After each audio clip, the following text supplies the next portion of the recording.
SEAL cadet when I was 13 to 18 years old.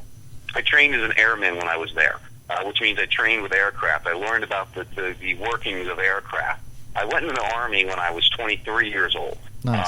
I didn't really do any aircraft training there, but I was involved in a lot of different things in the military, is the point I'm trying to make. I was an EMT for 10 years, a volunteer EMT in the town I lived in New Jersey. So, when people look at me and they want to call me a crazy conspiracy guy, I want to make sure people understand that, I've had some experiences when I discuss these things. I wanted to be a pilot. My wife actually has 800 hours of flight time. Nice. So when she discusses these things, she was a Civil Air Patrol when she was a young teenager. Sean, I got to tell you real quick, I was a member of the Civil Air Patrol. I lived for about 8 months in Washington State, right in Gig Harbor, right out of Seattle. I was also a member of Civil Air Patrol. It only lasted about eight or 9 months, but kudos to her. So just wanted to say that. Yeah, thank you, man. I appreciate that. And all I'm trying to do is just try to put there's a lot of people out there, and I don't know, Kevin, who listens to your show, but I know you're a Shannon Burke fan. I know that's where you found me at, and how we became communicating with each other. So I just want people to understand that I'm not a crazy guy. No, I wasn't always a conspiracy guy. I was a right-wing, let's go nuke all of Iraq and Afghanistan type of guy up until 6-7 years ago. Right on. And then I finally questioned a lot more things. Back to the chemtrails. I starburst a lot, and I have been pre-partying. I've got a little Sambuca and a couple of cigar cities down. So, yeah, we have a couple of beers in the studio as well. We're Sean, partaking. I really wanted to start off by just apologizing to you because when I first did start communicating with you, I didn't know who you were, and I called you a bad name. I called you dumb or something like that. And I went back the next morning and I went through my Twitter and my Facebook and whatnot. And I clicked on your name and your profile and everything else, and I realized, oh man, what am I thinking? This is actually a pretty cool dude. And so I want to apologize to you face to face. Well, not face to face, but on the phone here. You didn't deserve that, and I'm sorry for hijacking your tweet that day. Listen, Kevin, I appreciate the apology, but it's never needed, dude. When you do what I do, I'm sure I don't know if you're in the Burke Brigade on Facebook, which I'm no longer in, but I get a lot of hate. I get a lot of heat, and I'm used to it. I've learned to accept it and realize that people will want to hate you when you're giving information that goes against what they believe. Yeah, or even just questioning it. It's polarizing, It really is. Yeah, it definitely is. But see, a lot of the times, though, Kevin, with these conspiracies, and I did the same thing. That's why I mentioned, I used to be the non-conspiracy guy because I hated guys like me. In 2002, in 2003, in 2004, I hated those stupid fucking 9/11 truthers. Oh, and by the way, I'm not putting in the swear jar tonight, so just so you all know. Write them down, Pops. He's in. I hated these 9/11 truthers, dude. I hated them. They were like the scum of the earth to me. And for me to be one now and have to sit back and remember how I talked about them, and now believing all those things that I thought they were idiots for believing. So that's the part people don't gather when they hear me ranting on Shannon's show or on my show or on any other show I might be on, even yours. You hear me ranting, but you don't realize that I believed all these things at one time. Yeah. I know both sides of it because I actually believe the other side. I read all the propaganda books. I have. If you came to my house, I'll bet you I have, at the minimum, 10 to 15 hardback books about 9/11. Yeah. I probably got about 30 to 40 magazines about it. And these are what I collected when I was collecting them because I hated Al-Qaeda, not because I believed it was an inside job. Yeah. Right.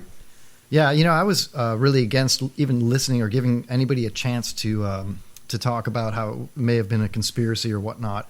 But, and I don't really want to get into the 9/11 stuff right now with you, but... We get a lot of heat with the Muslims as it is. So. Yeah, we don't. No, but we'll stir that out some more. Yeah. But looking at building, what was it, Building 7 that came down, but more importantly for me, is the only thing that I've even really given a chance at this point in my life, and I'm 40 as well, is and I was just YouTubing this after looking at your stuff on social media, is the Pentagon, the lack of video footage, and the cruise missile that looks like an American Airlines missile and things like that. It's just like, it doesn't really add up. Why are they hiding it? I don't understand it, so I'm starting to listen more is what I'm trying to say. You know what I mean? I'm starting to listen a little bit more, open my mind a little bit. I hate to even think that there would be any kind of conspiracy with that. But, man, it's a fucked up world we live in, and all these... and that's the problem. Kevin, that's the problem. I mean, and I understand what you're saying. See, that is the biggest problem with trying to rationalize these things, trying to accept that maybe it's against what your belief is, because you don't want to think that the government that you support, the people that you take pride in believing they're there for you. Yeah. They're trying to make things right for you. You believe that. You don't want to think that they could do these things. But the problem is, forget 9/11. We can go through history, throughout history of these things happening. Just operation after operation after operation. Operation Gladio, which happened in Italy, was CIA backed. Look at what happened in Afghanistan in the 80s, which is exactly what we're seeing right now in Syria. Yeah. They play these games. They make them continue to happen. And it's you don't want to rationalize that it could be happening, and it's very hard. I remember, this is a story I like to tell. When I first got into conspiracies, it was right after my youngest son was born.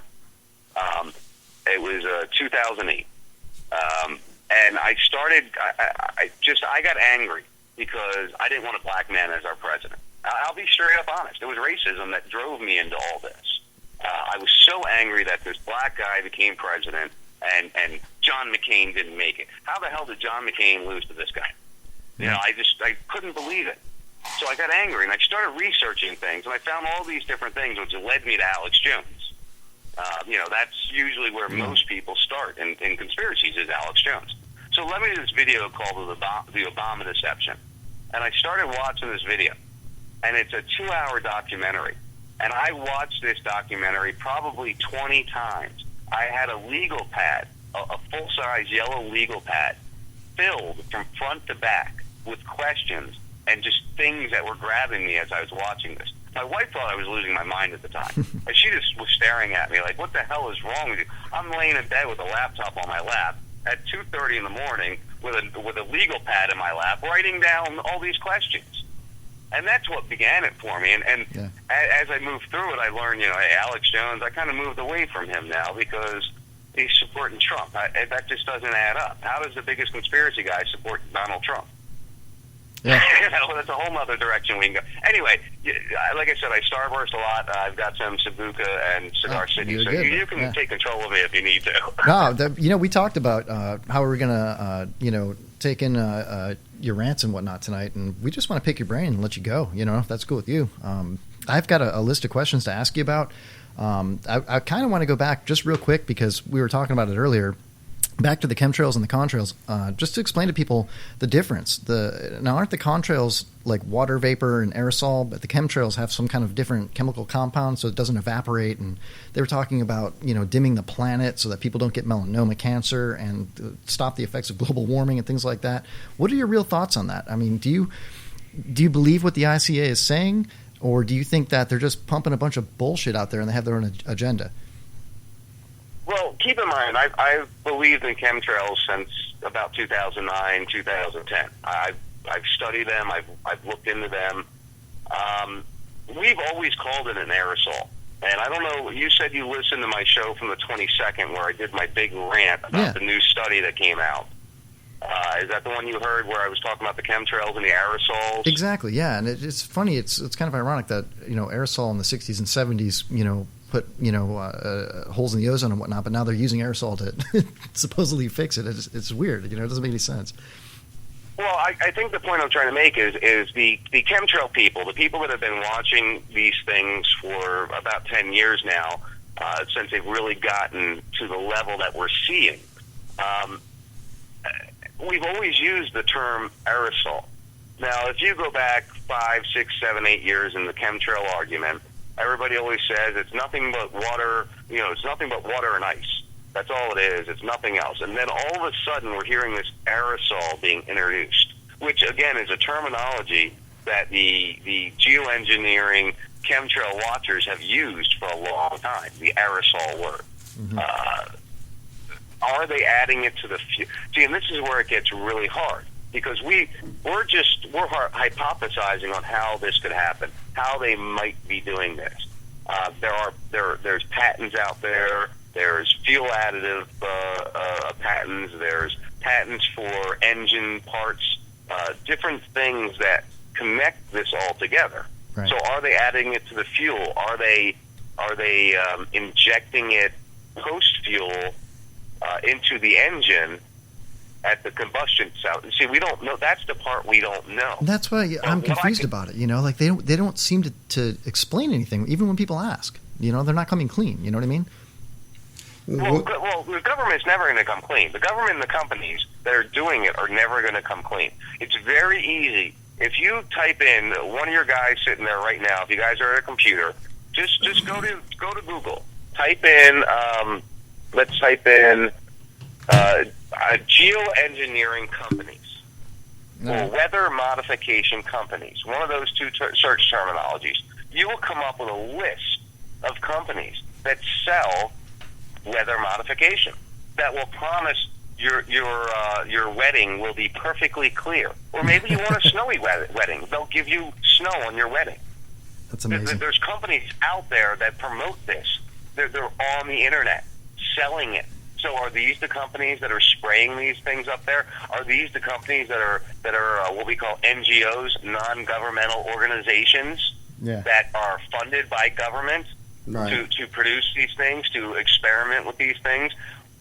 That story I was reading, it's a Smithsonian.com story. I'm looking at it right now. It's called the Airplane Contrails May Be Creating Accidental Geoengineering. Yeah, that's the story I was reading in that show you listen to. Yeah, I recall. And it's amazing as you read through it. They're literally laying out exactly what the people like Michael J. Murphy, G. Edward Griffin, these guys have all been looking into this for literally almost a decade now, which is about, they've been experimenting with it for a long, long time. They've been experimenting with it, I'd say, about 20 to 25 years. Yeah, you don't see it randomly. I'm looking at it right now on Wikipedia, and there's cloud seeding. There's all kinds of things that storm prevention that it does date back quite a bit. 1958, 62 to 83, the government was involved. So MIT was involved too. So you're not wrong. You're not wrong about it. The easiest way to prove it, one of the most provable things that we can control weather. Forget chemtrails, forget HARP, forget any of that stuff. That we can produce the effect of weather that we want to produce is all you have to go to is Vietnam. What did they do in Vietnam? They cloud seeded to flood the Ho Chi Minh Trail to try to stop. This is on record. This is provable. This is not even questionable. Mm-hmm. They cloud seeded to flood the Ho Chi Minh Trail to try to stop the flow of supplies. Amazing, So you don't have to go back too far to figure it out, or at least to get an edge on it, Unbelievable. And listen, I'm not telling people to take my word for it. My co-host Forto Jones, he used to be one of my co-hosts when I did my show on Saturday. Great guy. We agree on 95% of things. This is the one thing we do not agree on. It's chemtrails. Yeah. We can't come to an agreement on it. He thinks I'm crazy. I think he's crazy. We go back and forth about it. And that's the hardest thing, because as older people, I mean, really, I want you to go back to when you were 10 years old. Do you ever remember seeing big, long, crossing lines, checkerboards in the sky, fading into just this haze over you? Do you ever remember that? I grew up in Chicago, and I was 10 in 1985, and maybe around that time I can remember seeing a trail from a plane, but not in any kind of a pattern, and not like we looked outside today over Pasco County, and they're all over the place. Just this afternoon. You know what I mean? Guys, I just got to say, Sean, it's Jaber here, and I have a tough time remembering what I did yesterday. So